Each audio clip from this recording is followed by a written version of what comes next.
quel programme pour Bianca Belair à WrestleMania 40 hein? Ça, c'est la grosse question que tout le monde se pose aujourd'hui. Hein. Et c'est très étonnant, on a eu longtemps l'habitude de voir Bianca Belair avoir un match pour le titre mondial féminin, que ce soit de Raw ou de SmackDown, à WrestleMania tous les ans. Et là, cette année, vu qu'on a Rhea Ripley face à Becky Lynch pour le titre champion du monde féminine et Io Sky face à Bayley pour le titre féminin de la WWE, là on s'est dit, qu'en est-il de Bianca Belair? Salut à tous les amis, j'espère que vous allez tous très bien, moi ça va très bien et très content de vous retrouver. Et comme vous l'avez deviné, hein, on va parler du programme possible pour Bianca Belair à WrestleMania 40, vu qu'elle n'a toujours pas de match programmé. Et juste avant de démarrer, hein, n'hésite pas à t'abonner et cliquer sur la petite cloche pour être informé de la sortie des prochaines vidéos, car c'est très important et ça continue à faire grandir la chaîne et ça aide beaucoup pour le référencement. Et aussi n'hésite pas à me suivre sur mes réseaux sociaux, Facebook, Instagram, YouTube, X alias Twitter. Et là, cette fois-ci, ça démarre. Et comme je disais en introduction il y a quelques instants, Bianca Belair n'a toujours pas de match pour WrestleMania 40. Et c'est quand même très étonnant, hein, puisque Bianca Belair est déjà très bien établie en tant que main eventeuse. Hein. Et on a toujours eu l'habitude de voir Bianca avoir des matchs pour le titre mondial féminin, que ce soit de Raw ou SmackDown. Déjà à WrestleMania 37, elle avait remporté le titre féminin de SmackDown face à Sasha Banks. Et le titre féminin de Raw face à Becky Lynch à WrestleMania 22, il y a 2 ans de cela. Et l'année dernière, Bianca a réussi à remporter le titre féminin. Ouais, je ne sais plus si c'était de Raw ou de SmackDown, je m'y perds un petit peu, mais bon, c'est pas grave. Hein. Elle a réussi à battre Asuka pour le titre mondial féminin, mais je ne sais plus si c'est de Raw ou SmackDown. Enfin bon, bref, c'est pas grave. Hein. Et à chaque fois que Bianca Belair a eu un match à WrestleMania, elle a toujours remporté ses matchs. Elle a toujours remporté un titre mondial féminin. Enfin, un des deux. Et là, pour WrestleMania 40, hein, Bianca Belair, on n'a pas de programme établi. Et même si ces dernières semaines, hein, ça se commence je dirais plus ou moins un petit peu à préciser pour Bianca. Hein, puisqu'elle est plus ou moins impliquée dans la rivalité entre Bayley et Io Sky via le Damage Control. Et il faut rappeler qu'il y a 2 semaines de cela, enfin 1 semaine et demie, le public avait réclamé EST comment dire ça, à réclamer Bianca en prononçant EST, qui est le surnom de Bianca Belair. Et c'était il y a 1 semaine et demie, hein, lorsque Bayley affrontait Dakota Kai, qui du coup n'a pas duré très longtemps. Hein. Alors certes, il y a eu une intervention de Naomi, mais bon, ça n'avait pas vraiment changé grand-chose. Et il se trouve qu'au fil des semaines, au vu du dernier SmackDown, il se trouve que Bianca Belair a de grandes chances d'être impliquée dans la storyline entre Bayley et Io Sky via Damage Control. Elle sera probablement du côté de Bayley, hein, afin de la soutenir avec Naomi. Hein. Et on peut aussi penser, bien évidemment, à la toute nouvelle venue à SmackDown, Jade Cargill, hein, qui, rappelons, fera sa toute première apparition à SmackDown dès le week-end qui vient. Et justement, j'avais consacré une vidéo sur quel programme prévu pour Jade Cargill.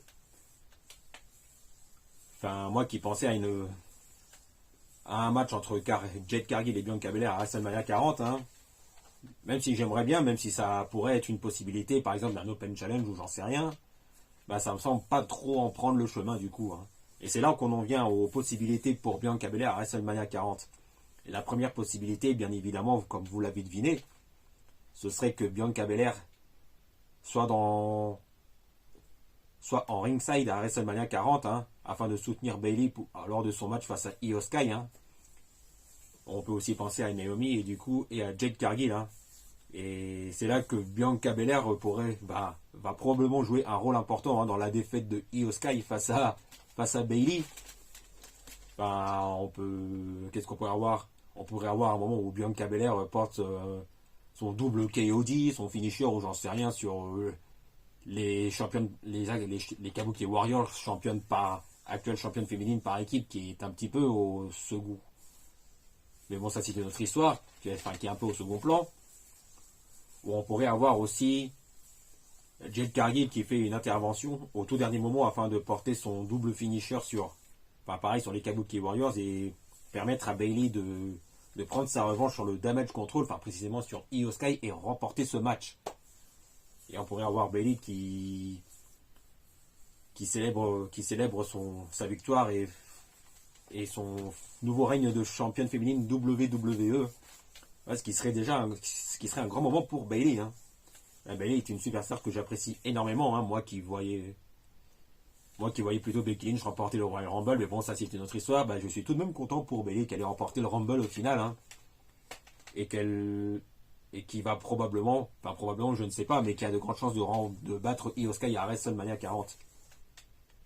Après, autre possibilité du coup pour Bianca Belair, serait qu'elle propose un Open Challenge face à n'importe quelle superstar féminine. Hein.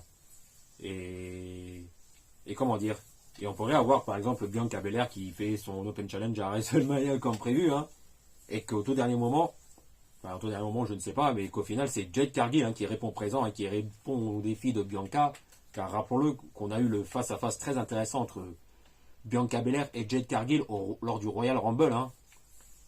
Et ce qui avait peut-être plus ou moins annoncé la possibilité d'un match entre Bianca et Jade lors de WrestleMania 40. Mais on pourrait avoir ça en Open Challenge par exemple avec Jade Cargill qui répond à l'Open Challenge de Bianca Belair et qui ensuite nous sort un très bon match pour son premier match en PLE et qui remporte son premier match de prestige face à Bianca Belair qui a déjà un palmarès vraiment très impressionnant. C'est la seconde possibilité aussi. Hein. Et c'est ce que j'aimerais voir aussi. Hein. Avec Jade Cargill qui avance à l'Open Challenge de Bianca Belair et qui remporte un premier gros match face à une des meilleures superstars féminines de la WWE. Mais le scénario de Bianca Belair qui sera impliqué dans la storyline entre Bayley et le Damage Control, ça me va très très bien aussi. Hein. C'est une storyline que j'apprécie énormément. Hein. Qu'est-ce que je voulais dire? Je crois que c'est tout hein, pour aujourd'hui. Hein.